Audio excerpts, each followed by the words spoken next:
내 고초와 재난, 곧 쑥과 당즙을 기억하소서.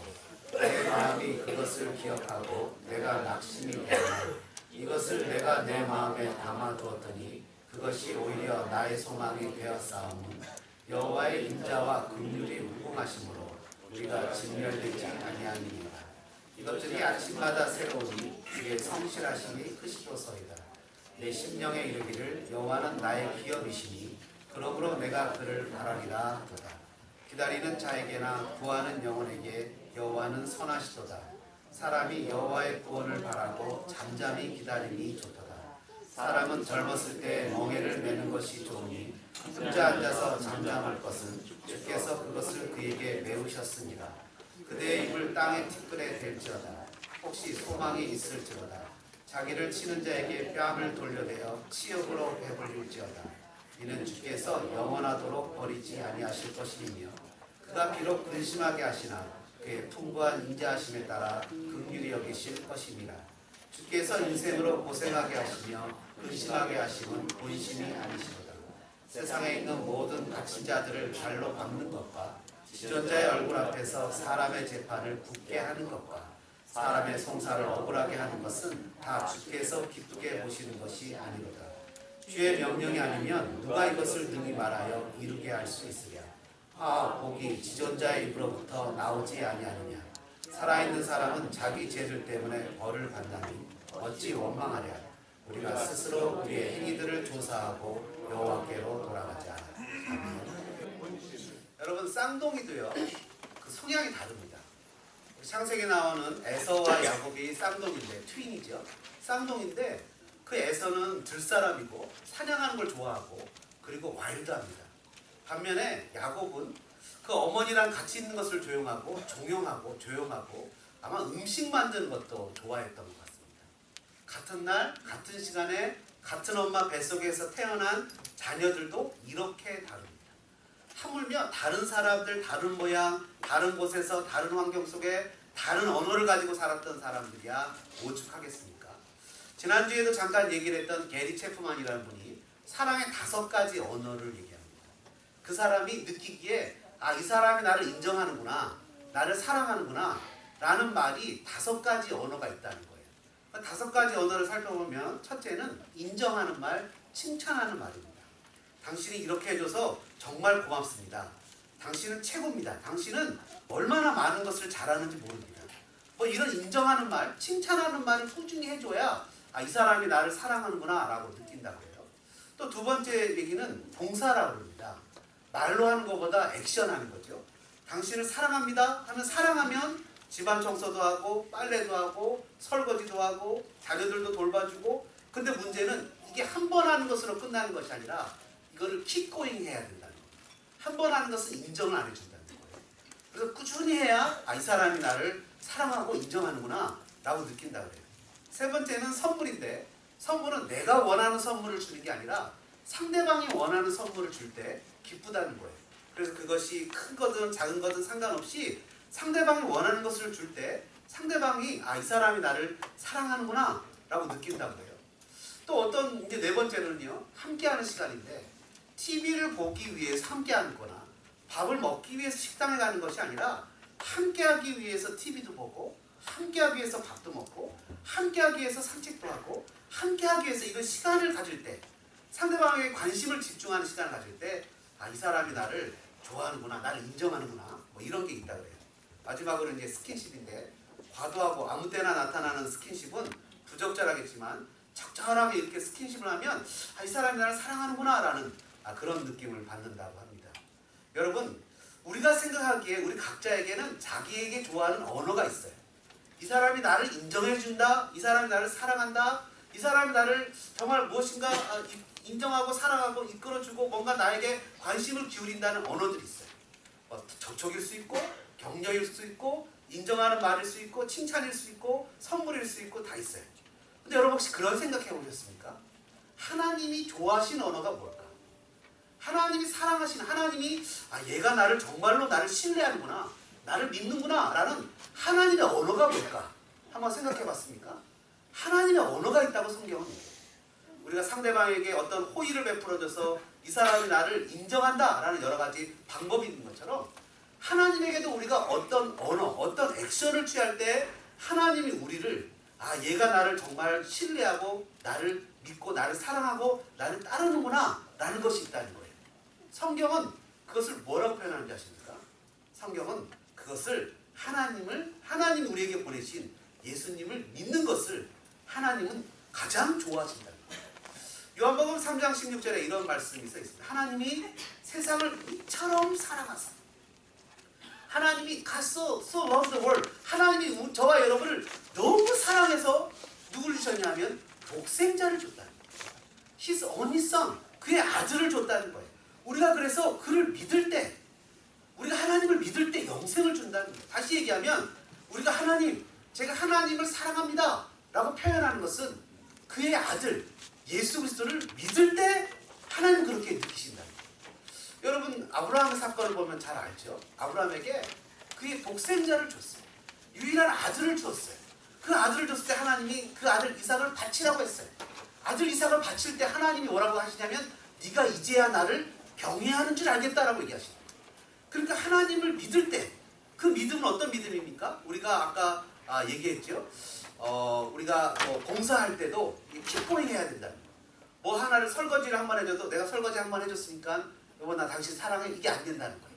그걸 계속 꾸준히 해야 사랑이 표현인 것처럼 우리가 정말 하나님을 사랑한다는 표현은 뭐냐면 믿을 수 없을 때, 믿지 못할 때, 환경이나 상황이 하나님을 신뢰할 수 있는 것이 아닐 때, 다시 얘기하면 부부 예를 들면요, 부부가 싸웠어요.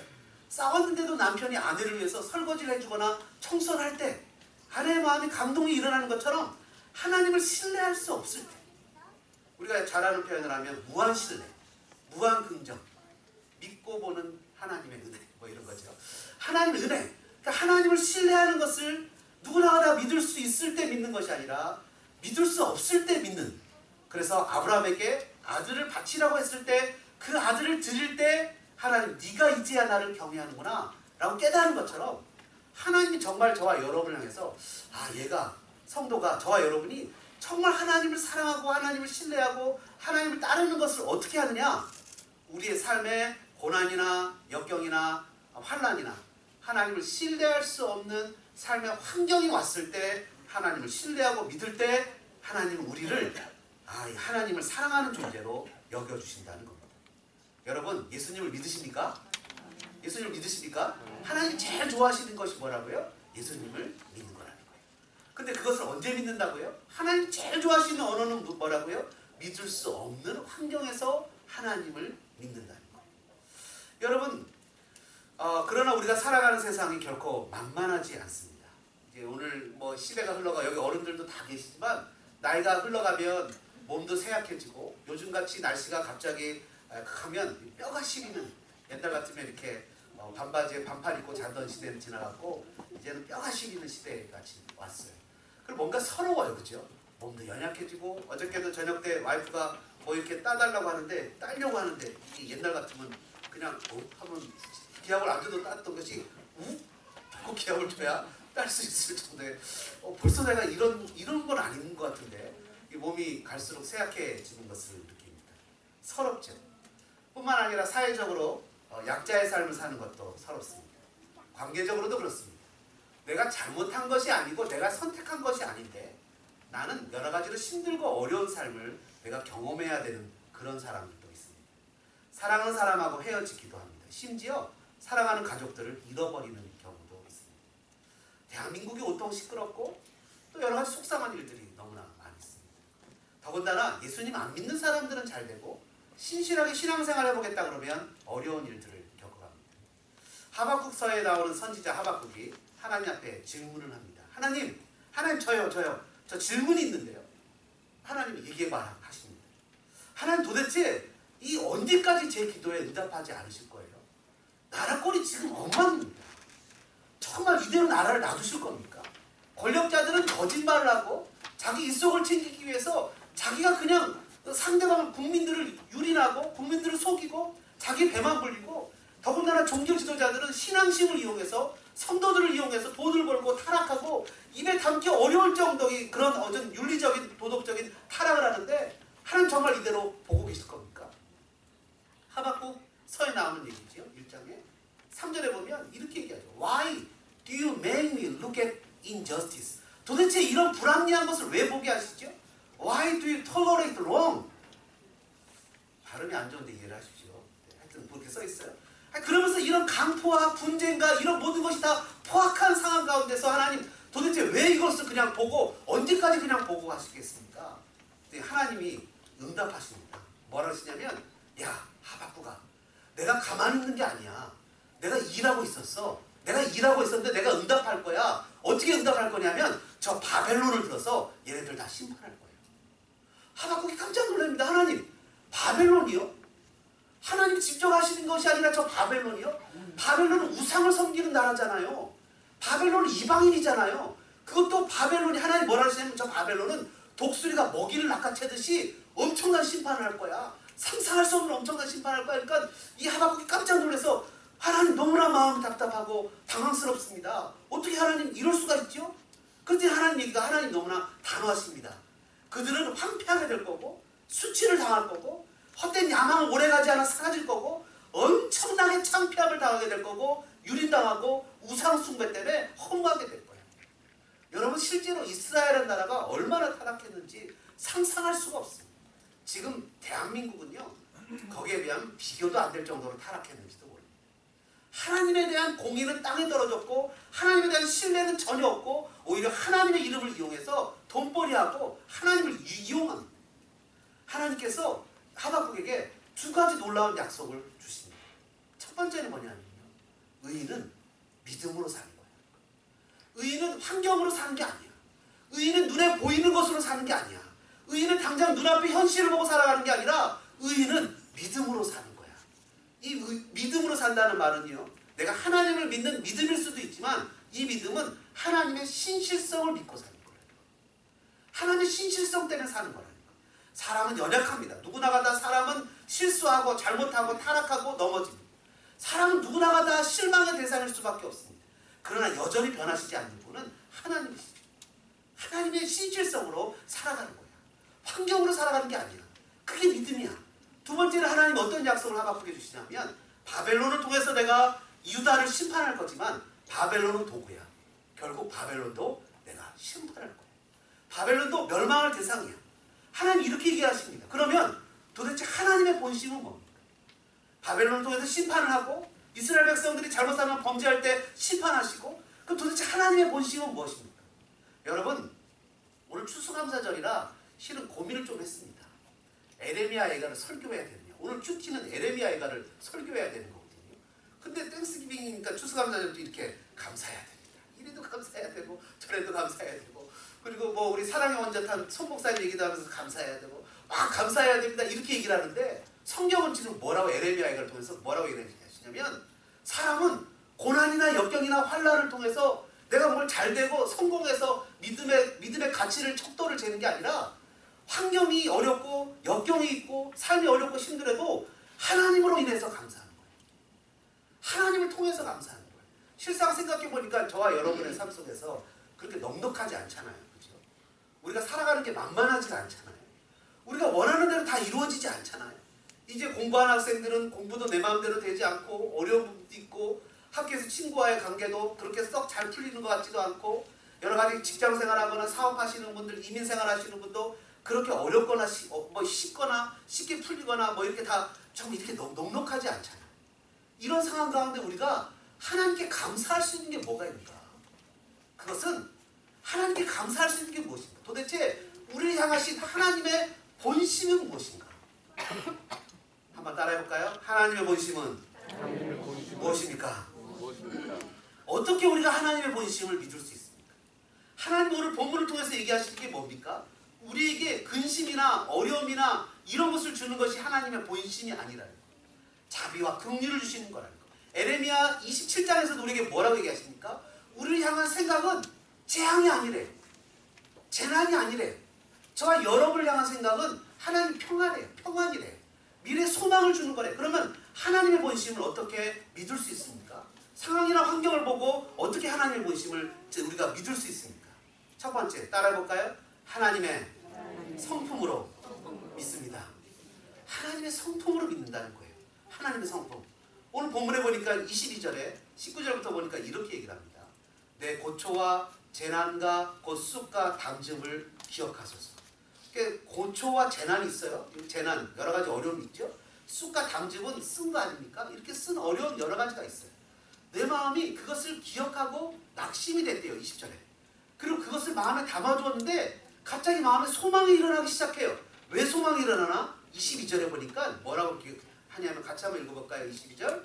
여호와의 인자와 긍휼이 무궁하심으로. 자, 인자와 긍휼이 무궁하심으로 고난이 아니라는 거예요. 여러분 한번 따라해볼까요? 인자와 긍휼이 무궁하심으로 고난이 아닙니다. 이게 놀라운 진리가 담아있는 거예요. 여러분 더군다나 여기 써있는 인자와 긍휼은 복수로 써있어요. 복수. 헤세드죠. 받을 자격이 없는 자에게 주시는 하나님의 사랑이.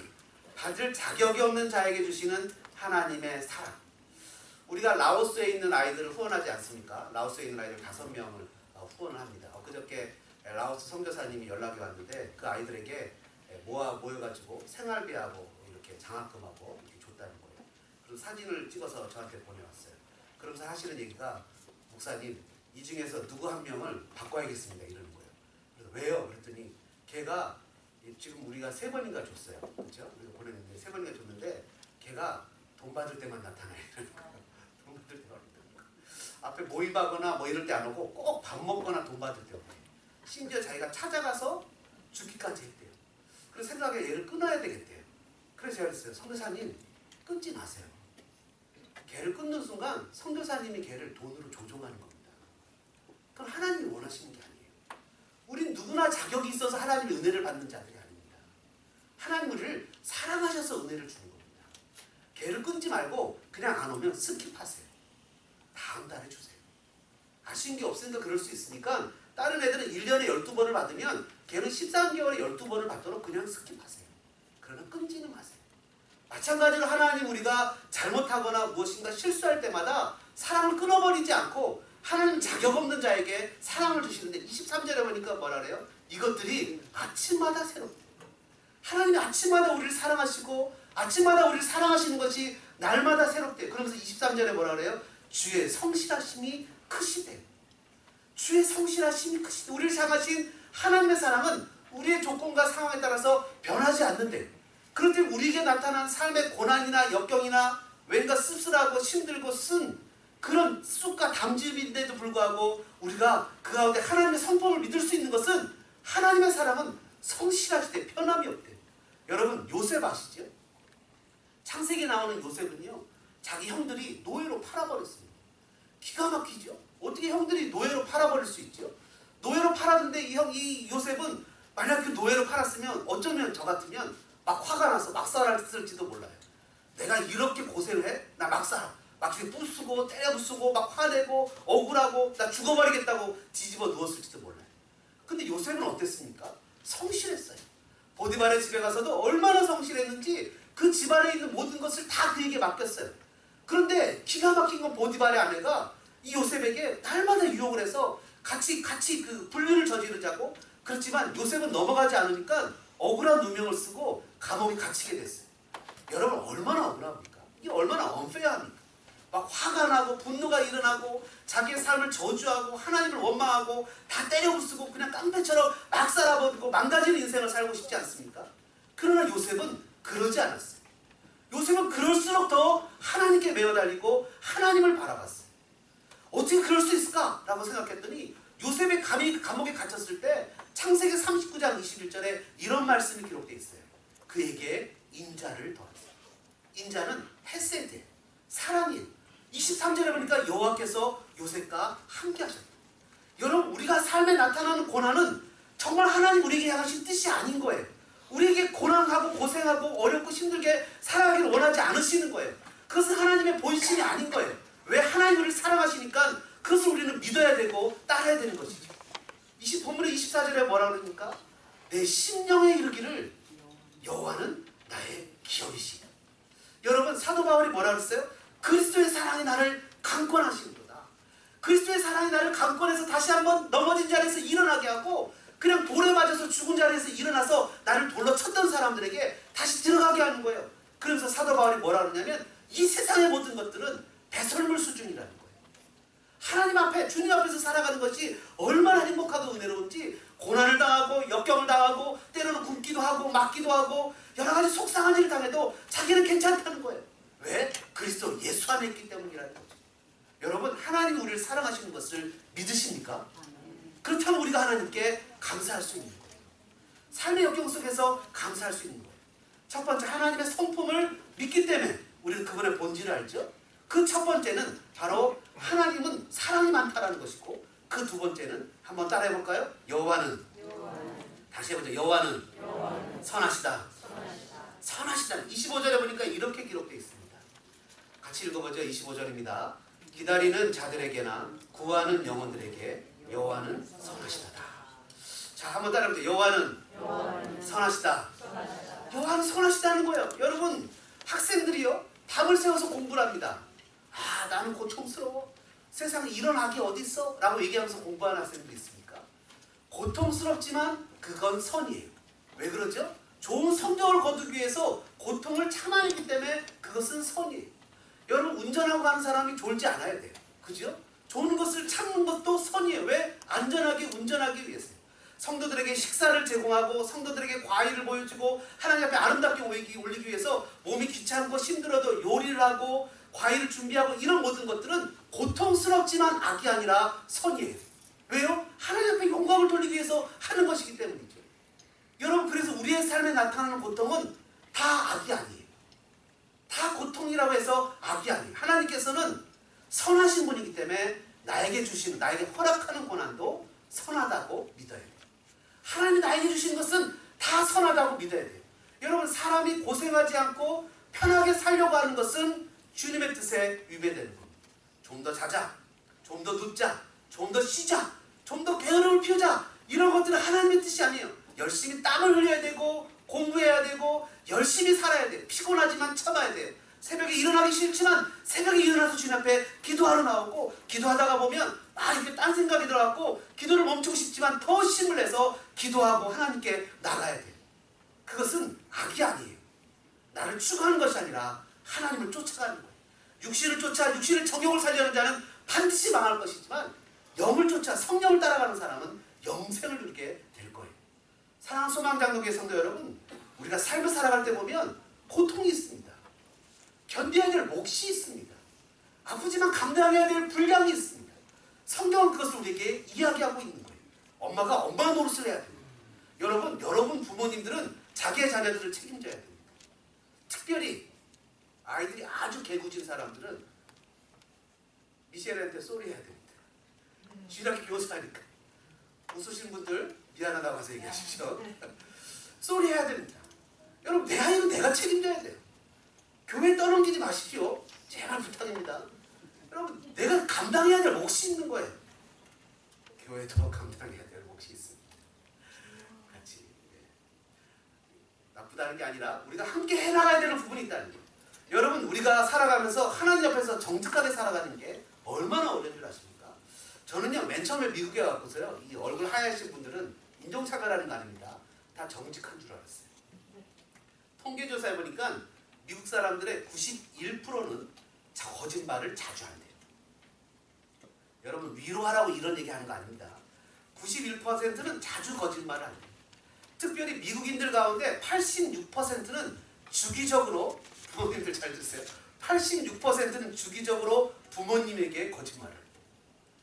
10명 중에 8명 반이 거짓말을 해요. 그리고 75%는 친구에게, 73%는 형제에게, 69%는 배우자에게 거짓말을 해요. 10명 중에 7명, 10명 중에 9명은 정직하지 않습니다. 여러분 정직하게 살아가는 것은 힘든 겁니다. 거짓말은 쉬운 겁니다. 그리스도인으로 살아가는 것은 힘든 겁니다. 내가 그리스도인답게 살지 않는 것은 그리스도인답게 살아가는 것은 어려운 겁니다. 그리스도인답게 살아가는 것은 그리스도인답지 않게 살아가는 것은 쉬운 겁니다. 하나님은 전지전능하시지만 하나님은 선하시지만 하나님은 거짓말을 하지 못하십니다. 하나님은 거짓말을 못하시기 때문에 하나님이 선하시다는 것은 우리에게 허락하신 고난도 선하다는 것을 이야기합니다. 큰 두 번째로요. 마지막인데 한번 따라해볼까요? 하나님은 전능하십니다. 하나님은 전능하시기 때문에 우리가 하나님의 본심을 믿을 수 있습니다. 오늘 본문 37절과 39절에 보니까 이런 말씀이 기록되어 있습니다.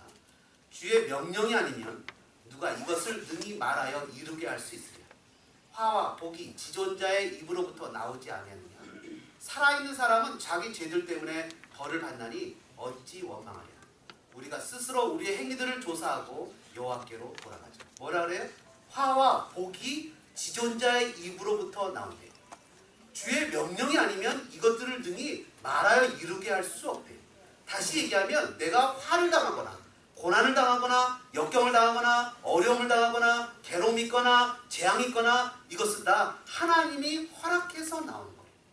고린도전서 10장에 보면 이런 얘기가 기록되어 있죠. 사람이 감당하지 못할 시험은 허락하지 않으시고 감당하지 못할 즈음에는 피할 길을 내신다. 우리가 당하는 시험이나 역경도 하나님의 언더 컨트롤 아래 있대요. 그렇기 때문에 우리는 하나님을 신뢰할 수 있죠. 그 전지전능하시고 선하신 하나님이 우리에게 화, 이 말은 재난, 악, 고통, 불행, 괴로움, 재앙인데 이런 것들을 허락하신 것은 전능하신 하나님이 선하신 하나님이 이런 것들을 허락하신 것은 반드시 하나님의 목적이 있다고 우리가 믿어야 된다는 겁니다.